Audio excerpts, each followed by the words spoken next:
What if isn't just a question, it's a practice.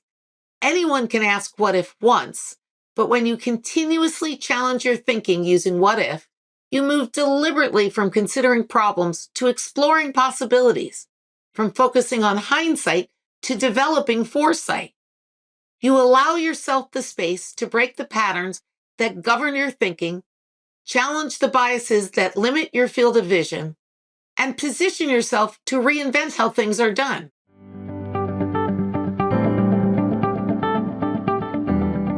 Welcome to What If, a podcast about curiosity, creativity, and the power of asking better questions.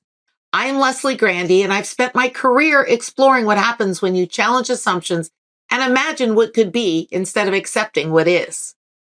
From film sets in Hollywood to the front lines of technology at companies like Real Networks, Apple, T-Mobile, Amazon, and Best Buy, I've learned that every breakthrough begins with a single question: what if?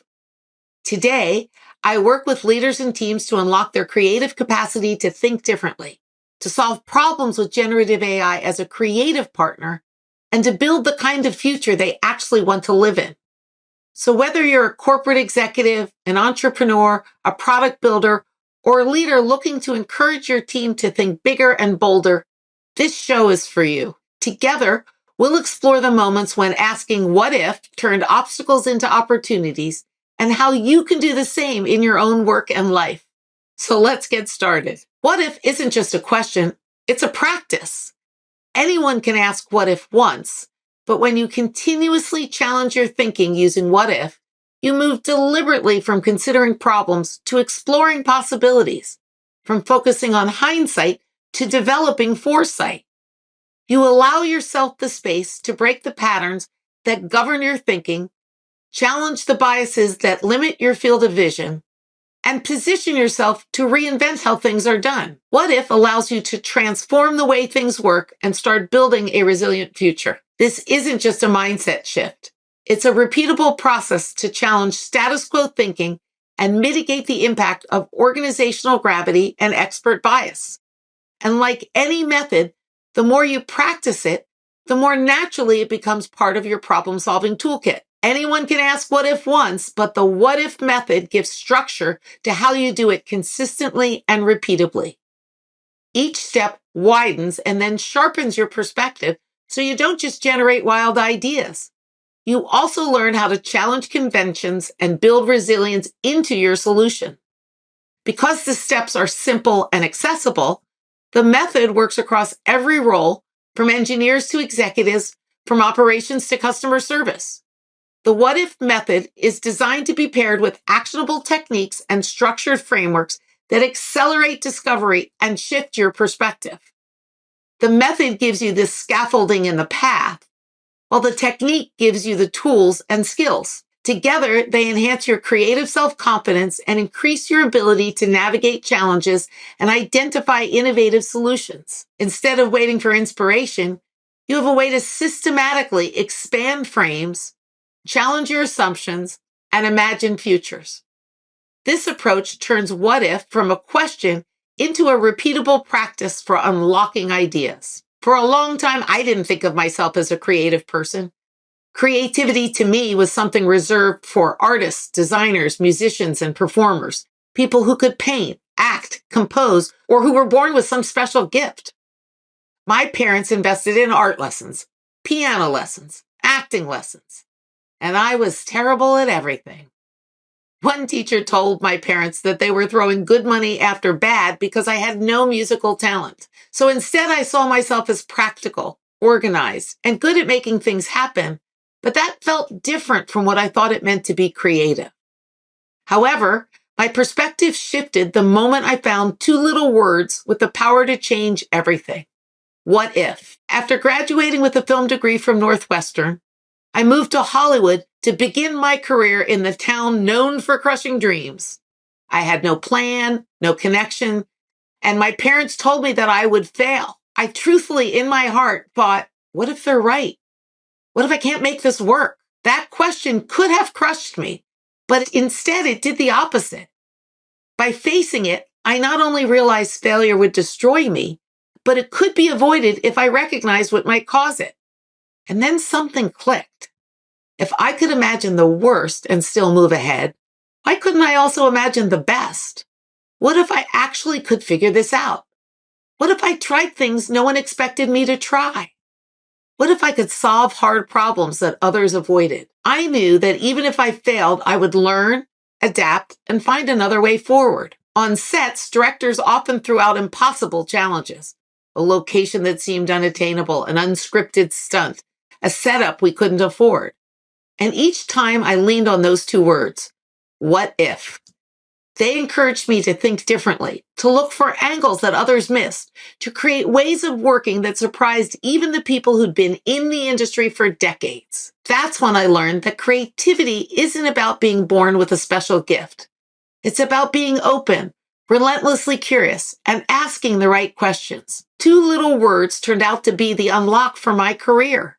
What if? In each episode, we'll explore how asking better questions can unlock transformative thinking, challenge beliefs and behaviors, and spark new and unexpected possibilities. So by now, you're probably asking, how do I use what if to unlock creativity? Why does what if even work?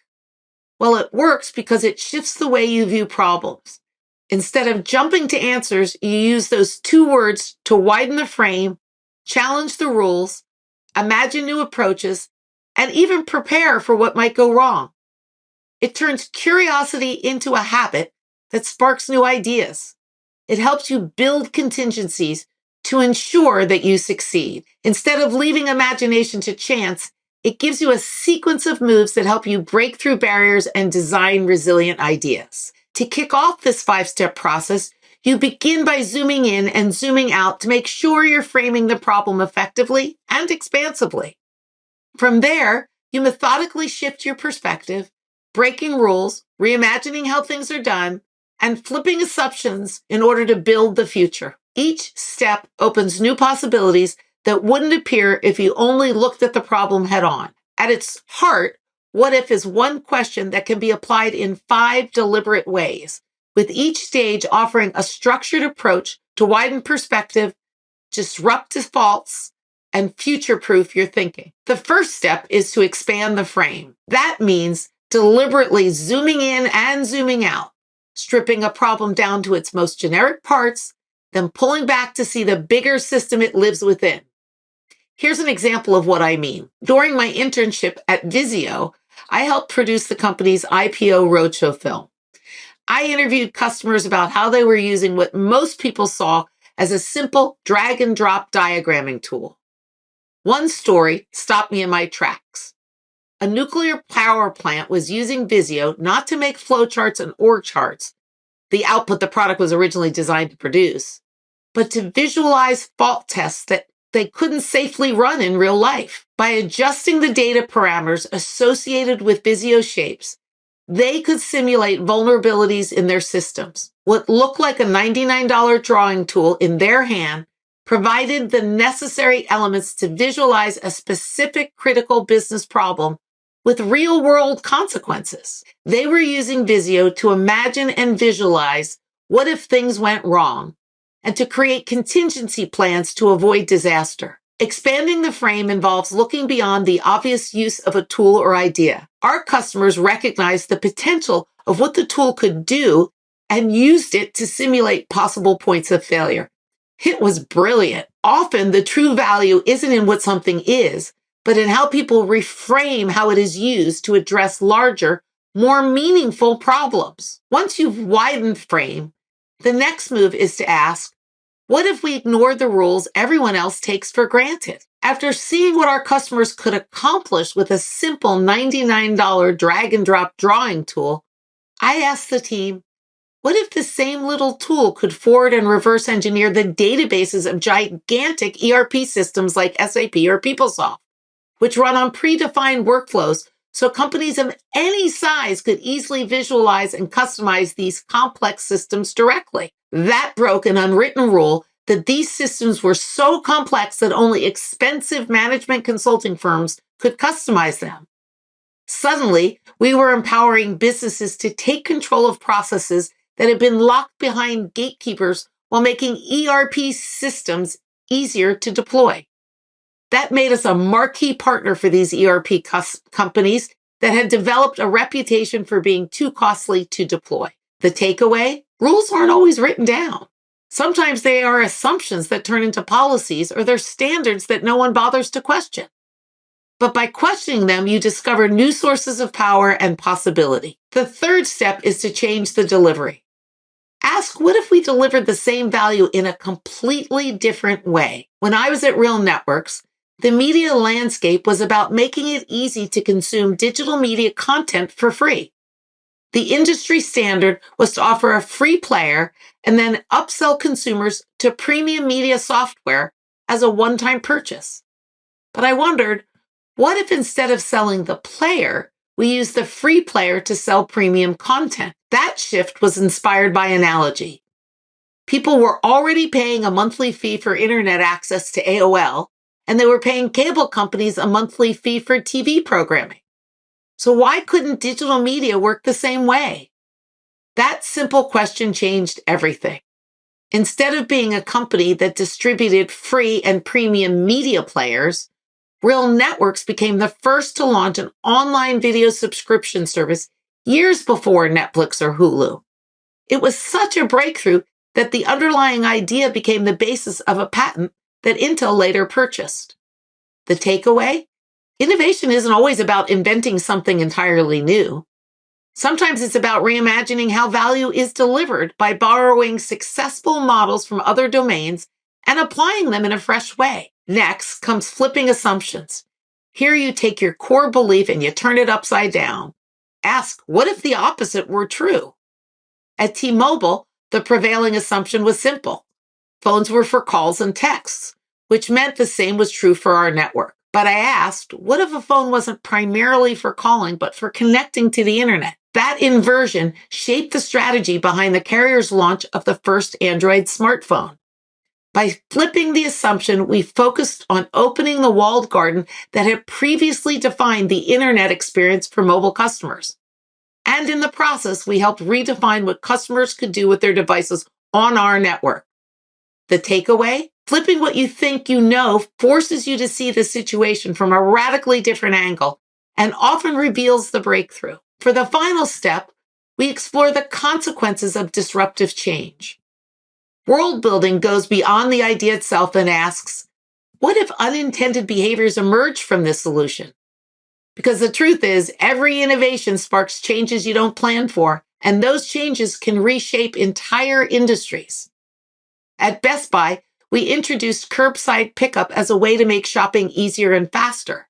But once customers started buying online and picking up in stores, something unexpected happened. The stores themselves began to shift. They weren't just retail showrooms anymore. They started functioning like local distribution hubs. This allowed Best Buy to compete with Amazon on speedy fulfillment, and it also helped keep stores relevant during the pandemic. And there was another side benefit.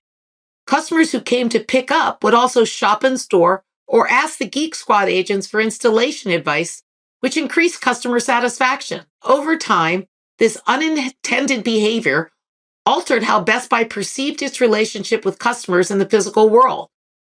Stores evolved, part retail, part warehouse, part service center. Asking what if unintended behaviors emerged forces you to look at the ripple effects of your ideas.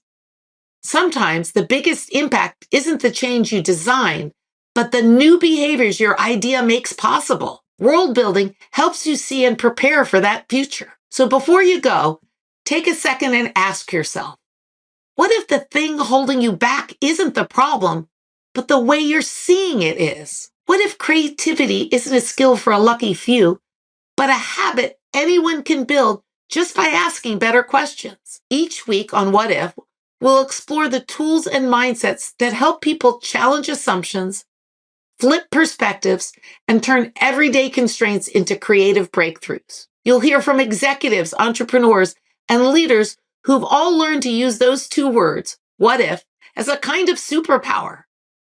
Because what if isn't just a question. It's a spark. It's a strategy. It's a way of seeing the world that turns barriers into breakthroughs and patterns into possibilities. So here's your challenge until next time. Take one thing in your work or life that feels stuck and ask, what if my assumptions are wrong? Then see what shifts, see what emerges. Thanks for joining me.